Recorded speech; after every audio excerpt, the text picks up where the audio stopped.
అత్యంత కృప కలిగిన యేసు క్రీస్తు నామములో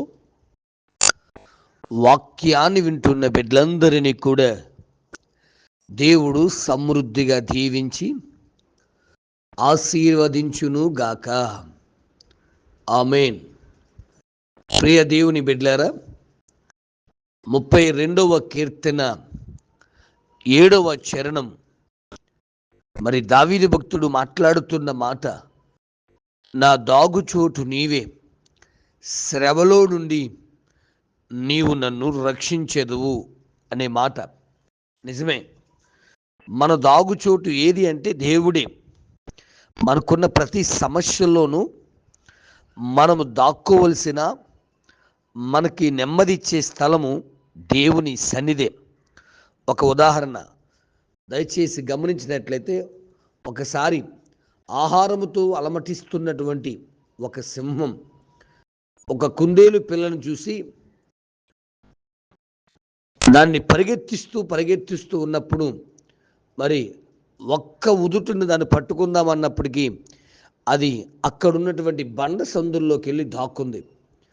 ఆ బండ సందుల్లో దాక్కున్నటువంటి ఆ చిన్న కుందేలుని ఎలాగో పట్టుకోవాలని ప్రయత్నిస్తుంది, కానీ ఆ బండ సందుల్లో దాగుకొని ఉన్నటువంటి కుందేలును తను పట్టుకోలేకపోయింది.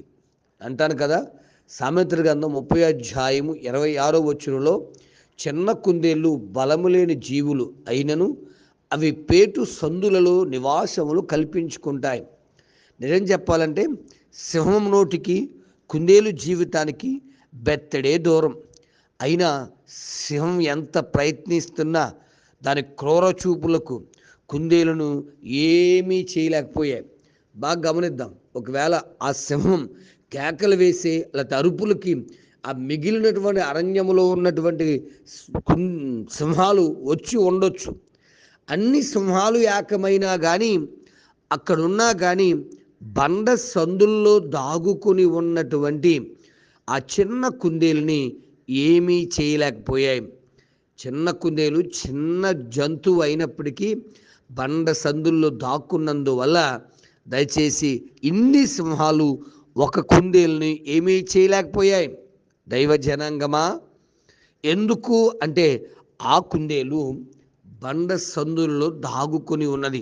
అందుకే నా దాగుచోటు నీవే, శ్రమలో నుండి నీవు నన్ను రక్షించెదవు అంటున్నాడు. ఎందుకు ఈ మాట రాశారు అంటే, దావీదు బహు అలసట నుండి బలహీనంగా ఉన్నాడు. నేను అతని మీద పడి బెదిరిస్తే అతని యొద్దనున్న జనులందరూ పారిపోతారు, రాజును మాత్రం హతం చేసి జనులందరినీ తట్టు త్రిప్పేదను అని, మరి నువ్వు వెదుకు మనిషిని పట్టుకుంటానని లేనిపోని ఆలోచనలతో ఈ అహితోపేలు అనబడుతున్న ఆయన సలహాలు ఇస్తూ ఉన్నాడు. సలహాలు ఇస్తున్న సమయంలో ప్రియ దేవుని బిడ్డ, మరి మరొక తలంపు కొరకు మరి హుషైని అడుగుదాం అని చెప్పేసి అడిగినప్పుడు హుషై అన్నారు కదా, దయచేసి ఈ పట్టుకు అహితోపేలు ఆలోచన వద్దు, మరి నీ తండ్రి బలవంతుడు, శక్తివంతుడు, మరి అడవిలో పిల్లలను పోగొట్టుకుని ఎలుగుబంట్ల వంటి వాడే రేగిన మనసుతో ఉన్నాడు, నీకు తెలుసు అని చెప్పి అతని మీదకి రాకుండా దైవజనుడైన హుషై తప్పించాడు. నిజమే, మరి అటువంటి సమస్యల్లో ఉన్నటువంటి దావీదు ఎక్కడ దాక్కున్నాడు అంటే ఆ బండ సందులలో దాగుకొని ఉన్నందువల్ల ఆ భయంకరమైన ఆ శ్రమ నుంచి తప్పించబడ్డాడు. మరి దావీదుకు జయం కలిగింది. మీకు ఇక అర్థం అవ్వాలంటే 2వ సమూయేలు గ్రంథం 23:9 మనం చదివితే చాలా స్పష్టంగా అర్థమవుతుంది.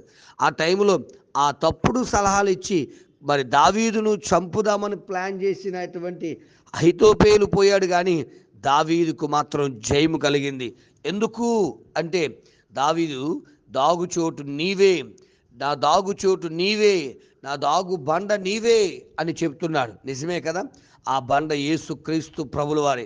ఆయనే నీకు నాకు సురక్షితమైన ప్రాంతము. మరి వాక్యాన్ని వింటున్న దేవుని బిడ్డలారా, ఒకవేళ నీకు కూడా సాతాను పొంచి ఉన్నాడు, ఒకేసారి అనేకమైన సమస్యలు వచ్చేస్తున్నాయి, నిందలు వచ్చేస్తున్నాయి, అవమానం వస్తున్నాయి, అపజయం వస్తుంది, అన్యాయపు తీర్పు వస్తుంది, నా వైపు ఎవరు లేరు అని బాధతో ఉన్నావా? ఇదిగో ఒక సింహానికే పారిపోతున్నా అనిపిస్తుంటే ఇప్పుడు అనేకమైన సింహాల లాంటి వ్యక్తులు వచ్చి ఎవరిని మింగుదునా అనబడుతున్న సింహం సాతాను కూడా మరి అందరూ ఏకమైపోయి నన్ను చంపేద్దామని ప్లాన్ చేస్తున్నారు, నా జీవితాన్ని నాశనం చేయాలని చూస్తున్నారు, నన్ను ఆదరించేవారు లేరు, నా తరపున నా వైపున మాట్లాడేవారు లేరే అని నీకు అనిపిస్తూ ఉందా? ఒకే ఒక్క విషయం చెప్తున్నాను, నా దాగు చోటు నీవే అనే దావీదును ఎవరు ఏమి చేయలేకపోయారు. బండ సందుల్లో దాగుకుని ఉన్న ఆ కుందేలు పిల్లను ఎన్ని సింహాలు వచ్చినా ఎవరు ఏమి చేయలేకపోయారు.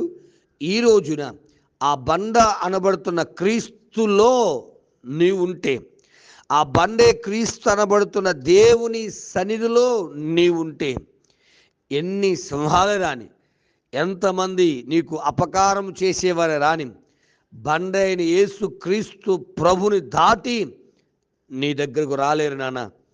బండ అని యేసు క్రీస్తు ప్రభును దాటి నీ దగ్గర రావాలంటే ముందు బండైన యేసైని ఓడించాలి. అది వారి తరం కాదు కనుక, అది సాతాను తరం కూడా కాదు కనుక భయపడక, అయ్యా నీవు నా దాగు చోటు, నీవే నా కుటుంబానికి ఆధారం, నీవే నా జీవితానికి ఆధారం, మా కుటుంబం అంతా దాచుకుని భద్రపరిచే స్థలం నీ మందిరమే గనక, నీ మందిరములో మేముండి నిన్ను మహిమపరుస్తామని ఒక మంచి నిర్ణయాన్ని కలిగి ఇప్పుడే నీ కుటుంబంతో కలిసి మా దాగుచోటు నీవే, మా కుటుంబం అంతా మరి భద్రపరచబడే స్థలం నీవే అని నమ్మి ఆయన వైపు చూద్దాం.